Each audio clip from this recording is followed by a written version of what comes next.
dust mote right there. World-class gymnast. Very underrated. Bobo, please stop giving the dust pep talks. Oh, half bright, you're here. As you may have noticed, Bobo is here, but we will get to him later. I'm glad you're here. Come in. Settle down. Let your mind land softly, like a feather that finally decided to stop trying to be a helicopter. Here in the loft, right now gets to be simple. Let's begin.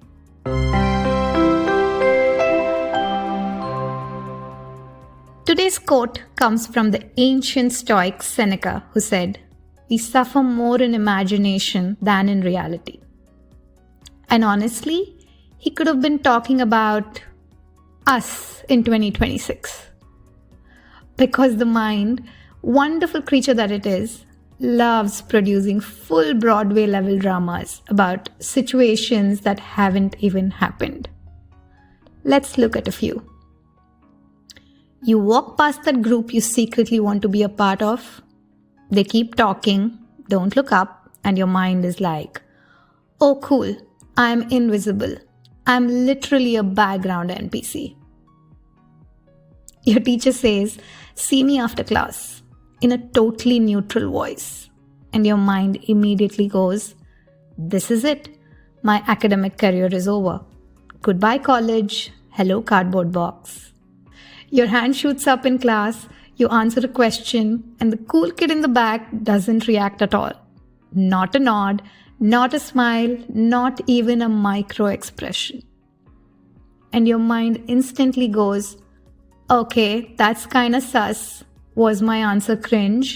Did I sound dumb? Fantastic. Let's go ahead and spiral for 6 hours." Our minds are powerful, but they're also just sense-making machines that rarely have all the variables. As one of my teachers once told me, mind is mostly inaccurate neurodrama. And Seneca knew this long before texts, streaks, and social anxiety spirals existed.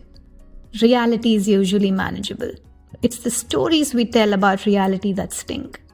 And the wild part, we keep feeding these recycled stories with our attention. And attention is the most precious resource we've got. Where your attention goes, your entire inner universe grows. So today, we're going to start taking that attention back. One tiny, gentle moment at a time. Alright, so today's mental workout is short, sneaky, and extremely powerful. Like a pocket-sized superhero who only fights imaginary villains. It's called the pause and ping test. Here's how we do it. So step 1, catch the story. Notice when your mind starts narrating something stressful. He thinks this, she meant that, my future is doomed because of this homework grade. The usual mental soap opera. Now step 2, pause for exactly 2 seconds. Just 2, just long enough for the neurodrama to lose a little momentum. Step 3, ping yourself with these questions. Is this actually happening right now, in this exact second? Can I know for sure that this story is true? And how do I feel without feeding this thought for a moment? Now don't just answer with your brain, but feel it in your body. Step 4, look around the present moment.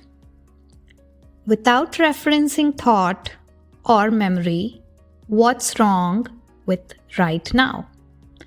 Now this is a hard one. Pay attention. You cannot reference to thought or memory. Without referencing to thought or memory, what's wrong with right now? Usually, nothing. Just the dog barking, mom calling you to dinner, nothing earth-shattering. This is how you reboot your system. Not by fighting thoughts, but by unplugging your attention from the imaginary movie that's being played. Now for a slightly tilted tale. A story that slides in, flops on your couch, and hands you truth like that surprise choco chip in a cookie. Once, in a tiny village, lived a man called Hugh. Hugh was ordinary, nothing remarkable, except his house was overrun with rats. These rats ran everywhere, chattering in the kitchen, pacing in the hallway, chewing holes in his couch. Hugh tried everything. He chased them with a broom, he shouted at them, he tried ignoring them. He even made a color-coded plan to organize them. But the rats only multiplied, because that's what rats do when you fight them. One day, a wise old traveler knocked at his door. Wrinkled edges, warm eyes, crooked nose. He looked around at the chaos and smiled. "You don't need to chase them," he said. "You just need to feed the cat." Hugh blinked. There, in the corner, sat a starved, sickly cat, forgotten entirely amid all the rat fighting. Skeptical but curious, Hugh fed it. Day by day, the cat grew stronger. That's when the rats began to notice it. And after a few more weeks, it grew so big, they began fearing it. They wouldn't dare create chaos. Sometimes they would come and do a little dance number for it. On request, of course. If you haven't caught on, the rats are your thoughts. The cat is your attention or awareness. The more you feed the cat, the more you notice without getting sucked in. The less your mind runs dramatic movies. Or at least you catch them before the opening scene.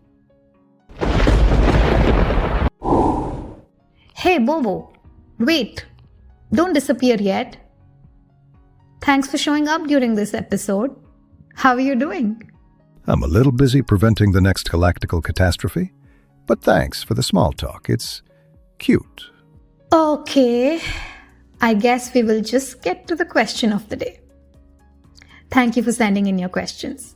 Here's today's question from Sam, age 14. I do decently well at school, but I struggle in a few subjects. Everyone tells me I need top grades in exactly those subjects to make it to the top colleges. It stresses me out thinking about it. What if my future is messed up? Kid, stop vibrating. You're fogging up my troposphere, and frankly, the anxiety is bad for the ozone. You're worried because everyone told you to follow a script? Everyone? Let me tell you about everyone. Everyone is a statistical average. Everyone is background noise.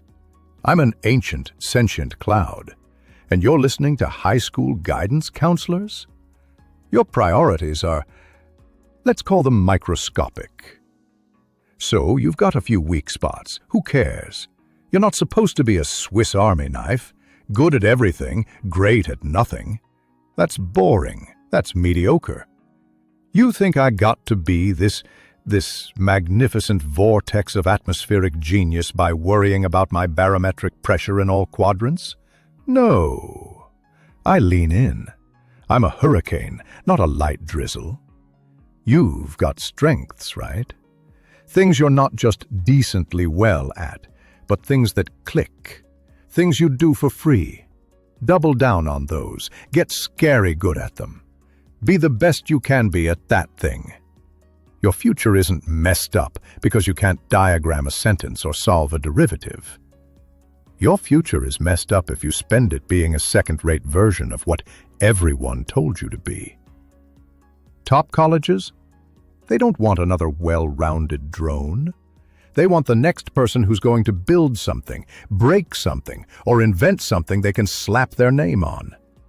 They want the visionary. They want me. And failing that, they'll take the person who's most like me. Stop trying to patch the leaks in your armor. Build a new suit. And you won't be able to do that unless you ignore the noise and listen to what's true for you. Now, if you'll excuse me, I have probabilities to calculate and a cold front to deploy. Thanks for that, Bobo. Hope to see you sooner than later. Keep sending your questions in for Bobo. Alright folks, that's a wrap for today. Thanks for spending time in the loft. Remember, most of your suffering happens thanks to the stories the mind creates, and not in this present peaceful moment. So notice your thoughts, choose where your attention goes, and keep your inner cat awake. And if you know another half bride who needs this cozy corner, send them upstairs. This is Smita. And if the mental drama gets a bit too dramatic, tell your thoughts. Bobo said, dial it down. This is the Lucid Loft podcast, where wonder, wit, and joy are always on the guest list.